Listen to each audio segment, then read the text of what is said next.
Hi and welcome to the Social Diary. You know, this is the place where we bring you the yay in Friday. It is all about the weekend feeling, and we definitely cannot close the week without having, to look at the headlines that's trended everywhere in the interwebs. Now, my name is Lillian Conchita, and my co-host today is the one and only Fred Makori. Hello, Fred. Hi, Lillian. Welcome to the Social Diary, Fred. I'm happy to be here.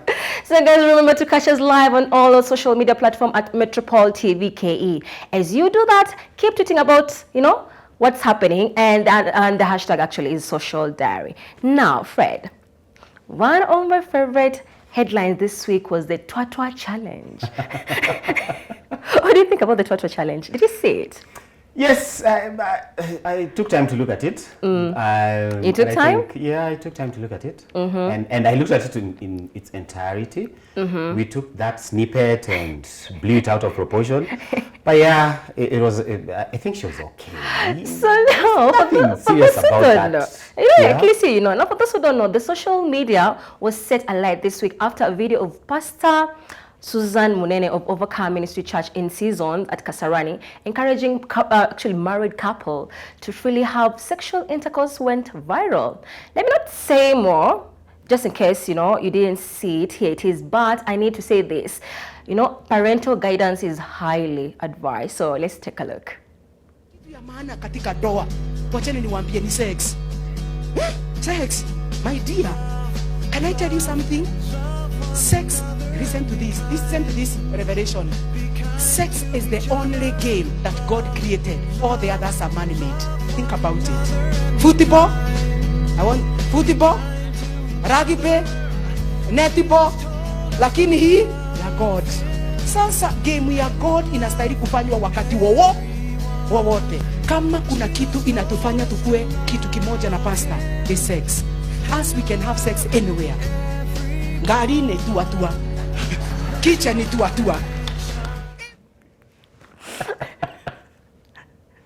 Okay, so the funny memes generated from the video that created an internet craze, and that was dubbed actually the Twatwa Challenge, including a remix. So we actually do have the remix of this. Fred, have you seen the remix? No, I've not seen the remix. I'm interested to see it. Because it's Friday. I think we do have it. Let's just take a look at the remix first. We are God. We are God. Tua. Yep. Tua. Football, rugby, netball, lakini game we are God. Tua.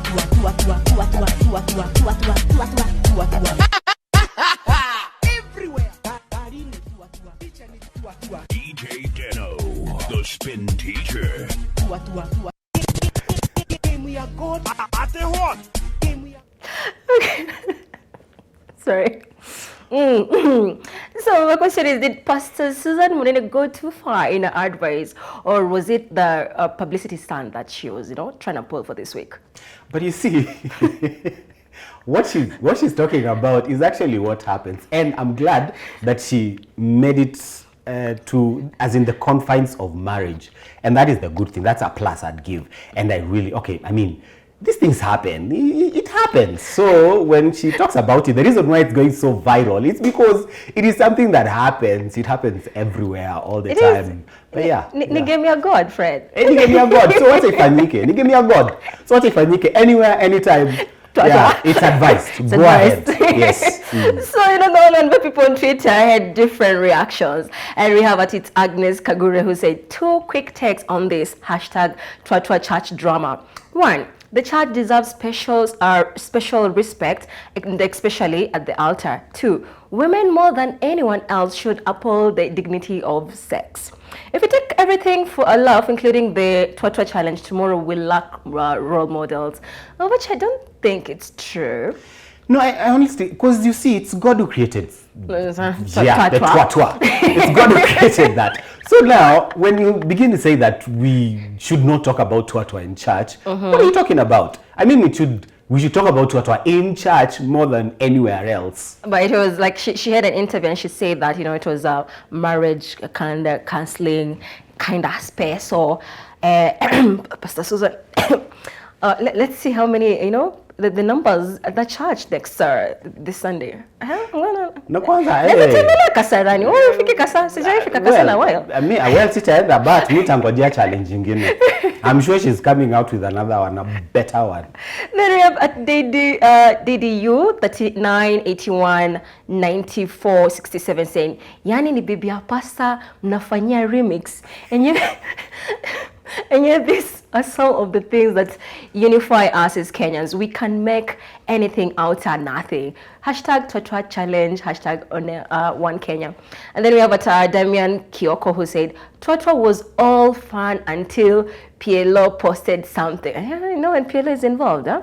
Okay. I would be interested to see what PLO posted. Yeah, me too. Yeah. And then we have Omaraziri _ Paso who said, Ornganga has a real challenger now, huh? Hashtag Twatwa Challenge. Do you think it could be like the female version of Nganga? No way. You cannot put those two in the same pedestal. No way. I refuse. Hakuna, nothing. Bibi ya pasta ametuambia, katu hapo, take advice. Now, guess what else was made headlines this week? We have the BBI report. Before I go into it, what did you think about it? Well, as far as I'm concerned, my trust issue with this country is like a lot. I don't have any trust for this country. Ouch. So any other report that is going to come out, it's just another report. So I'm very skeptical. You're very skeptical about Yes. it. Now, the Building Bridges Initiative report finally came out on Wednesday to much pomp, like you said. But it was probably the political sideshows at the launch event that got Kenyans really talking. Now, from the booing of the Senate's majority leaders, Kipchumba, Makori, I actually do have that video. Did you see it? Yeah. I saw it. You're running the program. We must make it a honest discussion. Your Excellency, it will be a lie for me to leave this stage without saying that this program has been skewed to leave other people who have different opinions to speak what they want to say. And so, whether Junet, I must say it.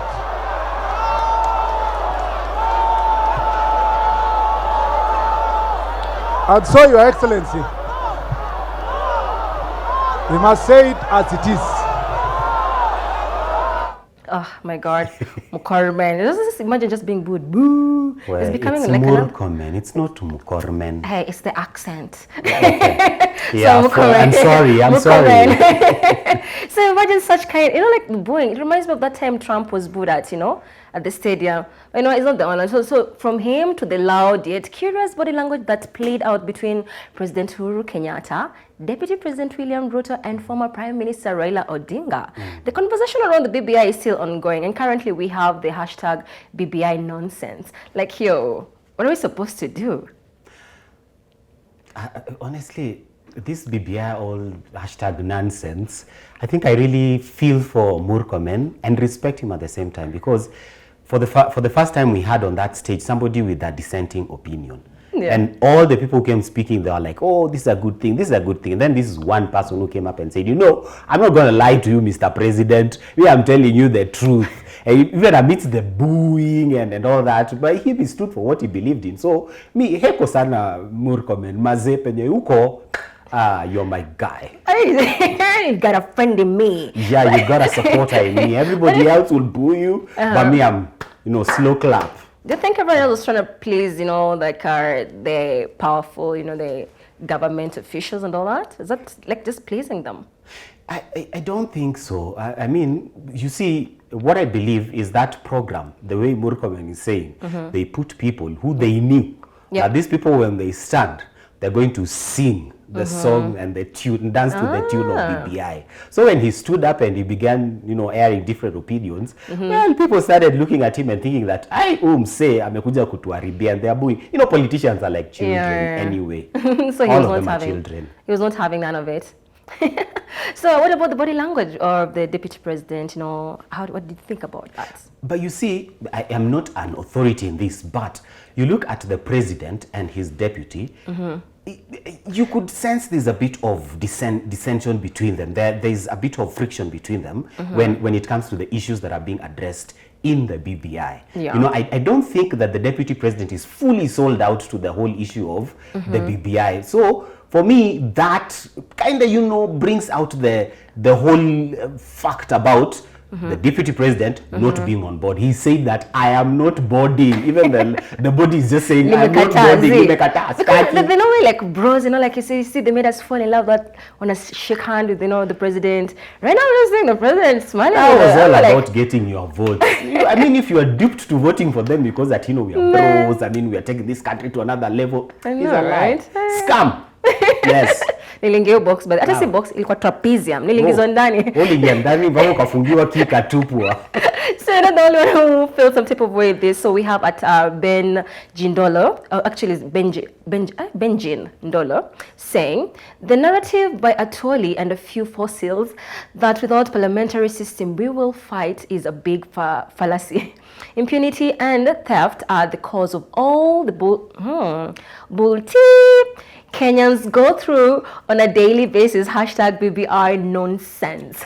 And then we have Hilda Muteshi, who says politicians have united against Kenyans and came up with hashtag BBN Nonsense. It's time for Kenyans to unite against the political class. Hashtag BBI Uniting Kenyans. Hashtag against. Hashtag politician. And we have Dan Kanadasko Matunda, who says, what is the purpose of Kenyans reading an illegal document if at all we can't vote for it or against it? Is this the best way for Uhuru to pay back Ruto, who has stood by his side always? Hashtag BBN Nonsense. And then he went on tagging a whole bunch of people, including the vice president. You know, this is like inciting and all that. And then we have at Mutunga Gladi, who says, Yusuf Haji says the two houses can pass. While the ODM are breathing fire, we must go for a referendum. Hashtag BBN Nonsense. And we have at Were Victor, who says government are challenged to respond to the urgency of its citizens' needs and to be more accountable to them. Ours respond by giving us it's called the BBI Nonsense and not hashtag Punguza Mzigo Bill, which is very sense of the word in what Kenya needs now. So you see, so it is a BBI Nonsense. No, it is. And by the way, Conchita, one thing that I've come to be convinced about in this country, our problems begin and end with the politicians. Yes. So if somebody is bringing you a problem and then bringing you a solution with that problem, what do you mean? If you brought a problem, let me find my own solution. Leave me alone. As in, this politician Zaki, I don't know. A few weeks ago, we had someone who said, you know, at this rate, Kenyans, we have decided to be single. We no longer want to be. Yes. It's like that person who said that, you know, for the next like 10 years, we don't need a president. Let us heal from this abusive relationship we've had with the Ruto. Yes, yeah, I think we should go there. So as we have problems, but now guess what? This guy we're going to talk about next, Hana Mashida. Hana. So now a Twitter user by the name Rose Don't Call Me Angel, aka that is Rose Anyiko, says, actually she revealed that a man by the name of Paul Dorito has been winning different social media competitions from as early as 2013. Imagine. 2013, what umeshinda nini? Well, mimi at least nimeshinda siku, nikifika jioni nauliza umeshinda? Safaricom inakwambia dear. How are you? We wish you a happy birthday. At least na feel vizuri. So in a tweet she says, so there's a guy on social media by the name Paul Dorito. Twitter handles at that is a Gimme Misha, something like that, or at Pin Dorito, who for years has been winning all social media giveaways. So the lucky chap is said to have won in a record of 18 competitions. If tweets on social media actually, you know, like that have gone viral is anything to go by. Now, it would appear that Dorito has had a lucky hand, as not many people have ever won a prize in a competition or a promotion like me. Me too. In my entire life, even like, you know, so which it's not the case for Dorito actually, because you know what, he's a lucky, he's been touched by the gods. He's the chosen one. He's the blessed one. Now the interwebs not all this, and as you know, we all had something to say. Wewe before tuende kwa venye watu walikuwa nasema. First of all, I probably think that that is not even a real person. It's probably somebody who's been created by the internet so that they would, hoodwink Kenyans to believe that, there is a competition and somebody else has won. Or alternatively, it is somebody out there who's, has this, Kenya, we are creating jobs everywhere. So it probably is just somebody, it's his job. He comes and says, okay, so you have this competition. Winner. Yes. Then he comes and says, you know what? I have this, you have this competition. Just give me 5 G's. Me, I'll say you've given me whatever amount of money. So you're saying that now, because our economy is not doing so well, now we're creating, professional winners. I mean, we have professional everything in Kenya. As in, you go, there's a professional eater, there's a professional runner, there's a professional everything. So I wouldn't be surprised. No, you see that? I think I'm always curious. How comes I've never seen someone like a banker winning something? I've never known someone that, he's there winning this. It's always someone from uko mashinani na ndani. They're like, unajua, kwa majina naitwa flani. Is this like a marketing gimmick for all these companies? But you see, at the end of the day, it's a business and they want to make money. And there's no way, I don't know whether I trust these things very much or I don't. I don't know, but you see, somebody wants, how am I going to give you 100 million for real? It's impossible. I want to make that 100 million. Whether you're giving, so it's a lie. For you. It's a lie. It's a lie. It's a lie. So what I'll do, I'll just come and pick Kenodia or Makori from wherever, and then I will tell them, you know what, you stand in front of this camera and say that you have won 1 million, and I will give you 10,000. 10,000 that I did not have. I will stand in front of that camera quickly and I will declare the winning. I am so happy I have won 10,000. Yes, I'm going to build a house. I'm going to take my wife to do where 10,000 strong. Yeah, and school fees. And one other thing is, everybody who ever wins these things, they have a list of all these things that they want to do. So you're wondering, 100,000, how will 100,000 buy a plot, build a house, take you to a holiday and pay school fees and then restock your business? Maybe they're not living in Kenya, they're living in Rongai. Probably. This is Rongai, is part of Kenya. You're not the only one who felt some type of way. We have a Tumuya Kikuvi who said, I need to know what Dorito means in Kikuyu because I'm sure it has something to do with luck, hashtag Paul Dorito. And we have at Nick Katz who said, when marketing corporations team up with hashtag Paul Dorito, then the competition becomes a total sham. And we have at Liban_Evans who says, maybe hashtag Paul Dorito has something extra helping him, a kind of supernatural force. Maybe. Yeah, you can't rule that out. Africa. The gods are smiling down on him. I'm telling you, he's the chosen one. And then you have a Lee Brian one says, hashtag Paul Dorito is just in a big hands if hacking system are to getting rewards. But anyway, I just think it's a marketing gimmick. I'm with you on that one. Yeah. This is a marketing gimmick. Yeah. And we are going to, if we spend 10,000 to make 10 billion, why not? And at this rate, what, guys, holla, we can be professional winners too. And yeah, but I can act as well. So just call me, I'll act in front of that camera. Talent is in the house, people. Talent is at Metro for right Absolutely. now. Now, something else that was very, very interesting this week, we had a trip between Kenya and Uganda. Like, we are not really sure what sparked this trip, but Kenyans on Twitter and Ugandans on Twitter, do you say Ugandans are UOT since you're like KOT? Yes, UOT. Yes, we're KOT. KOT. But Uganda, we're not sure. We're not sure. It's probably UOT or UGOT. Yeah, we're not sure.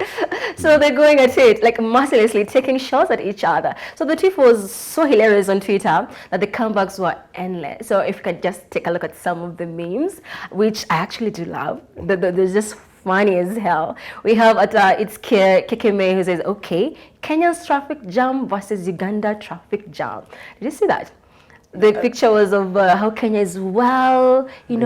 Organizing traffic jam, and then in Uganda it's interlocked everywhere. That could be true. I don't know.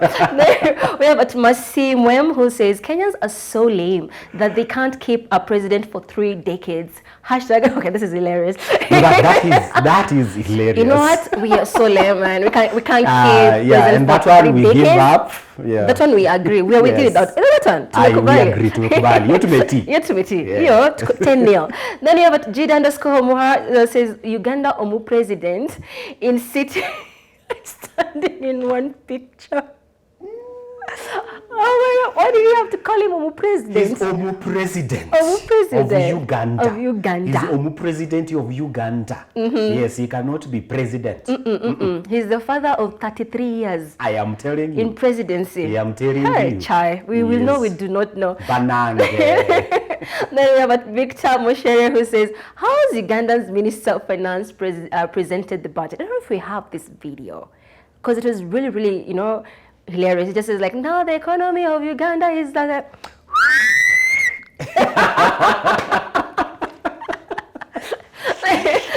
Remains to be very bad. Like, if they will come to Kenya and tell us this, they'll be like, now the economy of Kenya has been like, And it's gonna. they'll be like, be humble down there. Yeah. And then we have Ronald Muremi who says, is this how a 24-year-old Kenyans look like? Literally, that one was like an ouch. They put a picture of one of the footballer. But I'm like, listen, Wanyama is not, he's just 27. Nah, Wanyama is just 20-something with a 20-something. few years of experience. I mean, Yes. it's just leave the dude alone. Yeah, let me tell you, when Wanyama was 10 years old, his dad was like, listen, when I was 9 years old, I was like you. Yeah. Yeah, that's where we are. Us, we are proud of our We are people. proud of our Wanyama. We look okay. Our Wanyamas are great. They're fine. Leave them alone. Yes, Ugandans, please. Yeah. Respect us. Yeah, please. But that trip was really hilarious. It was. It was really funny. Now we are going to take a short commercial break, and when we are back, more on the social diary with me, Lilian Conchita, and Fred Makori. Fred Makori. The See you one and shortly. only.